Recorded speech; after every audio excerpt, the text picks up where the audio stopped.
And joining us now here on WOBX, Chris Sawin. He is Executive Director of the Outer Banks Community Foundation, and Lee Nettles, who is Director of the Outer Banks Visitors Bureau. Gentlemen, thank you for joining us this morning, and thank you for allowing us to launch this series featuring our nonprofits here on the Outer Banks. Chris, I want to start with you, because we kind of had this conversation roughly almost a year ago now about doing something to promote our nonprofits, not just on the Outer Banks through the Community Foundation, but throughout the greater Outer Banks, as we like to call it, northeastern North Carolina. Chris, kind of give us a background, everyone a quick summary of what the Community Foundation does and what we're looking at doing with this series.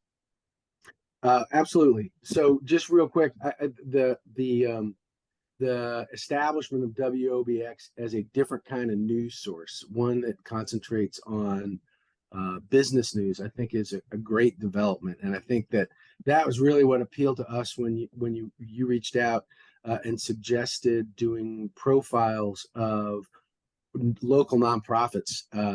The nonprofit sector on the Outer Banks and the greater Outer Banks is rich in activity and service to our community. We've got such a great collection of nonprofits addressing so many different issues, from crisis management to health and human services, and to things like art and culture and history. And in addition to that, they really add to our economy. And Lee knows this as well as anybody. The Outer Banks Visitors Bureau event grants have allowed our nonprofits really to entertain locals and visitors, especially in the shoulder season. It's wonderful this time of year, April and May, and then again in September, October, November. Every weekend there is a new event, usually very fun, that allows nonprofits to further their mission, entertain local folks and engage them, and bring in tourists to enjoy the events as well. Our role in this is that the Community Foundation has over 200 funds that were started by different people for different purposes at different times, and each one of them benefits a nonprofit who's doing good work in our community. Some are done through grants that change. Some are designated for specific nonprofits, but all of them are set up to create a long-term lasting legacy to support the nonprofit sector on the Outer Banks. So when you came to us and said, hey, what do you think about this idea? For our organization, it's just another way to help the nonprofit sector increase their people's awareness of them, further their mission, and shine a light on the people who are doing this amazingly important work. And Lee, our conversations with Chris, kind of at the same time, and not unbeknownst to us, the Visitors Bureau and the Dare County Tourism Board were ready to launch Voluntourism. Mm-hmm. And it's great how we've been able to sync all this up. Voluntourism, I mean, it's a new term. We've talked about trying to encourage people to say visitor economy. You've come up with a new term as well, Voluntourism. What's this all about? Well, it's been out there a little bit, kind of kicking around the country and a little bit internationally, but I think it's an opportunity to give visitors a deeper connection with the place. Folks, more often than not anymore, are just looking for opportunities to get back and experience the culture and understand areas more. So it's a more fulfilling experience for them, but kind of more broadly for us, we obviously tourism has been the lifeblood of the Dare County economy for many years, for decades and decades. We, the tourism board, though, particularly coming out of COVID and the record visitation that we have taken steps with the long range tourism management planning process to really look forward 10 years, 20 years, and try to better manage both the positive impacts as well as the negative impacts. So that whole process got us thinking more about how we could do more tangible good for the community beyond just the $1.8 billion tourism industry and the 1 in 3 residents being employed in a travel and tourism related job and the tax relief that it provides. All those numbers are great, but it's all about money. And we felt like there was a greater opportunity to just connect the tourism industry more closely with the community. And originally we were thinking, hey, if our 9 staff members and even our visitor center folks get out there and just volunteer at events or participate in projects, that's contributing positively. But then we realized, what do we have that other organizations don't have? And that's a connection with the hundreds of thousands of visitors that are coming to our area. And what if we could connect those hundreds of thousands of visitors directly with the great nonprofits that are here? It would not only give visitors an opportunity to participate in the volunteerism events like that, but we could make them aware of the events that nonprofits are putting on as fundraisers. And kind of overall, it sends a message, we believe, to the visitors that this place isn't special just by accident. It's the result of a lot of hard work from a lot of different organizations. So it makes the visitor more aware of all that's going on to keep this place as special as it is. And it engages them and it involves them in that with a sense of ownership to take care of the place and be an advocate for it. Visitors become residents. Chris, you've been able to, we saw this just last week at the annual meeting the Outer Banks Community Foundation held at Jeanette's Pier, that people who vacationed here for many years became residents or became property owners, then decided to make this their home, finding ways that they could contribute to the places they fall in love with over the years. You guys have a direct experience with that. Tell us more about how some of those, maybe, an anecdote or a story too of that type of relationship that was built from being a visitor, becoming a property owner, becoming a resident. Well, there's 2 people that were really special to us at our annual meeting last week that sort of exemplify this. It was Jane Webster, whose family has been in the hospitality business down here, and Helen Ford, Helen was the first recipient of our Champions Award, which is given to someone who's done just an incredible job supporting our organization or the community at large. The recipients of the Outer Banks Community Foundation's Champion Award are really a who's who of civic leaders and people who have made a real impact. So Helen was the first recipient of this award in 2001. She and her late husband, Paul, started the Pizzazz Pizza shops and started a shopping center in Duck, and relocated here from Kentucky. And then they became business leaders here, and now they're philanthropists that support the area, the family.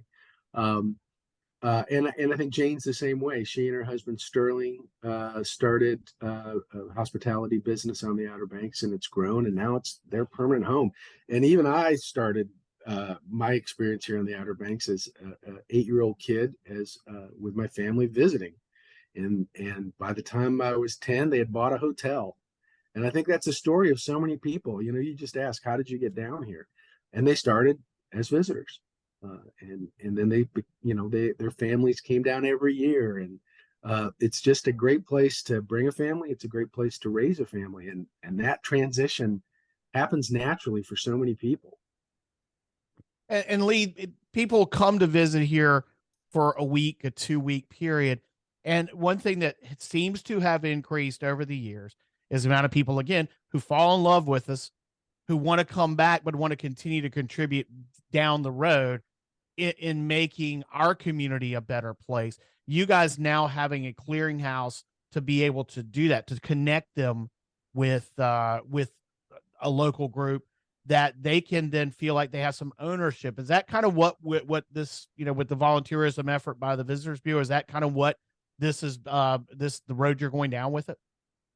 Yeah, I mean, one of the greatest advantages that we've had as a visitor destination has been the fact that people feel so connected to the place. They also, it's kind of like a club, whether it's the OBX stickers or what have you. I think that people want to feel like they have a deeper understanding of the Outer Banks than their neighbor or the next person. So they're engaged already, and they care deeply about the place already.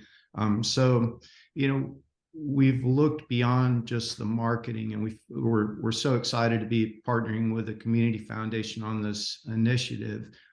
It just seems like a win-win all the way around. We've published a nonprofit directory on our website, and we were able to kind of help the community foundation in that regard. But of course, they have such deep relationships with the local nonprofits out here. And then we're trying to develop events such as the upcoming Mission Mixer to get the nonprofits under one roof so that they can network and leverage the experiences, and also find out more about the great grant programs that both of our organizations have, so we can make the nonprofits more robust and hopefully just give them the opportunity to do more of the great work they're already doing. And at the same time, I can stay true to my mission at the Visitors Bureau of attracting overnight visitation during the less than peak months, because we're just connecting them more deeply with the community. We're giving them opportunities to volunteer and to potentially become donors for these organizations and participate in the events that are happening as well. So it keeps me true to my mission, but we're able to kind of satisfy that other goal of just using the power of tourism to do more tangible good in the community. So we're psyched about it. Talking to Chris Sawin, who's Executive Director of the Outer Banks Community Development. I just blew that up there. Outer Banks Community Foundation. Lee Nettles is Executive Director of the Outer Banks Visitors Bureau here on WOBX.com. Chris, one of the big things when we started this conversation, and we emphasized this, I wanted to emphasize this as well, and you have been a great help in making this happen. We want to expand it not just to be a series talking about Dare County, not just talking about the Outer Banks, but the greater Outer Banks, northeastern North Carolina, the inland counties where so many people that work on the Outer Banks and that our visitors interact with on a daily basis live. Let's talk more about that, and also the fact that we want to focus on nonprofits that don't have built-in PR machines, because we have so many great nonprofits that do a great job of contacting all the media outlets here on the Outer Banks, keeping us informed of what's going on so then we can inform our readers and listeners. But being able to help those that don't have that built-in, that person that is PR savvy, that's one of the big goals that we have with this series here at WOBX.com. Well, it's interesting how the footprint that each one of our nonprofits has is slightly different. And I got to give props to Jennifer Albanese at Interfaith Community Outreach and Patty McKenna at Outer Banks Relief Foundation. They were instrumental in starting this conversation as well. That is going to keep rolling. And the next thing we're going to do, as Lee mentioned, is we're getting nonprofit professionals together at the brewing station on April 27th, 5 p.m. for a mixer. And Lee will be talking a little bit more about their initiative to support nonprofits. But as it relates to the footprint, Interfaith Community Outreach is interesting in that they do serve Currituck County. Our footprint includes Ocracoke and Corolla, but there's need in Mainland Hyde and Mainland Currituck County. We reached out to Bill Blake at the Albemarle Area United Way. They have a similar model where they collect money from donors and they disperse it to multiple different purposes and nonprofits. So they are also a sort of a connecting organization. He's recommended a handful of different nonprofits in Currituck, Pasquotank County that I think will be great features for this series as well. But we do live in an interesting region. We have this ocean that generates so much economic activity, people coming to the ocean. But if you ask people in, Barco, or you ask somebody from Engelhard, they'll say that they live on the Outer Banks too. It is a greater Guilty. yeah, it's a larger region, and I think folks in Dare County, they know that they're, the folks who live here are sort of ground zero for the Outer Banks. But I just love the movement towards considering the Outer Banks a larger region, especially when you see all the cool attractions that happen inland. I mean, Manio has become this amazing little seaside community. There's so much going on on Roanoke Island, and there's so many cool things happening in Currituck County, and downtown Elizabeth City has just blown up. I mean, it's such a cool place, and there's so much going on there that I love the angle of trying to feature organizations throughout the region. But it's also a good point that a lot of us do have pretty robust PR machines, present company included. And we do want to reach out to a lot of the folks that are getting started, maybe don't have that wherewithal. And so you'll see, I think, a lot of them coming to the forefront as you launch your series.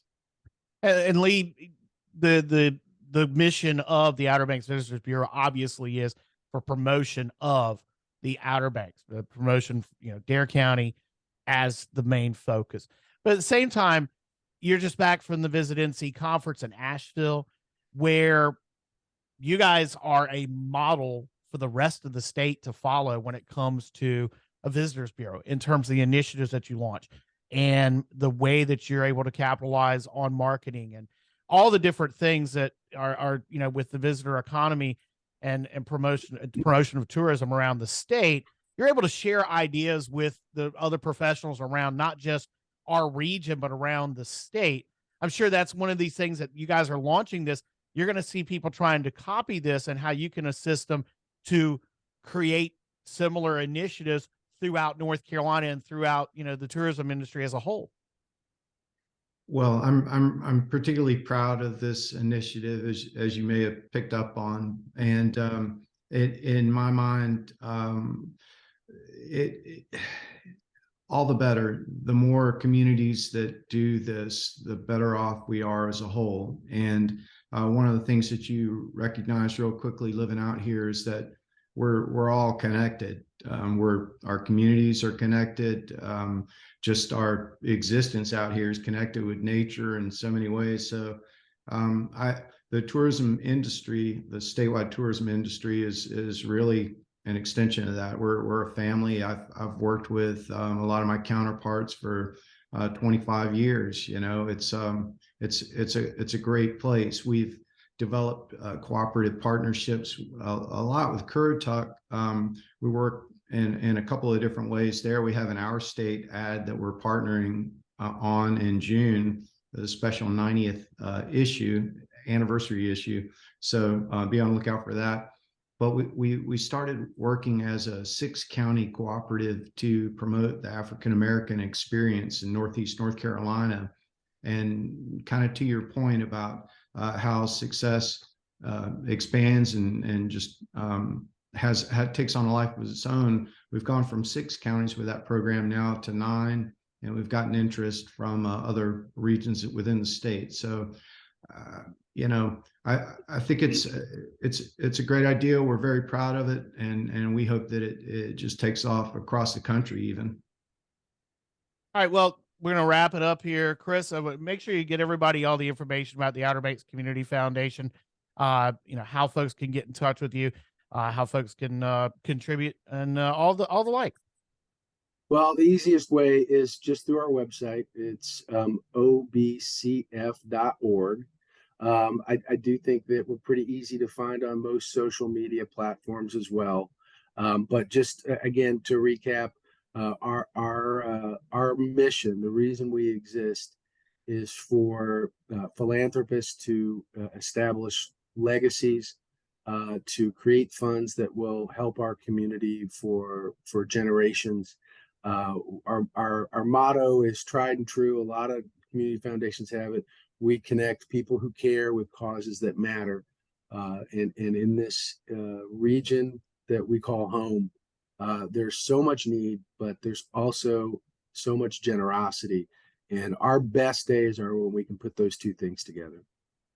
And Lee, same thing. Remind everybody how they can find out more about this volunteerism effort that you've launched. Yeah, just go to outerbanks.org/voluntourism, and that'll take you to a list. You'll be able to access the nonprofit directories, the events that are supporting those nonprofits, and just other information about how you can travel responsibly. So I encourage you to stop on over there or just give us a call, 473-2138. And our series here at WOBX.com, this is the launch of this series. And each Wednesday, we'll have a different nonprofit from across the region that we're going to feature. We're going to start with the Dare Community Clinic next week and feature them. And then we'll be bouncing back and forth across the sounds to feature all these different nonprofits, whether they've got events coming up, whether they're in a more of a one that's a much smaller group that really have focused on one issue here in our region of the Greater Outer Banks. Really looking forward to this. Thanks for joining us here on WOBX.com. And thanks, Chris. Thanks, Lee. Thanks for being with us today. Thanks for the series. Appreciate what y'all are doing, Sam.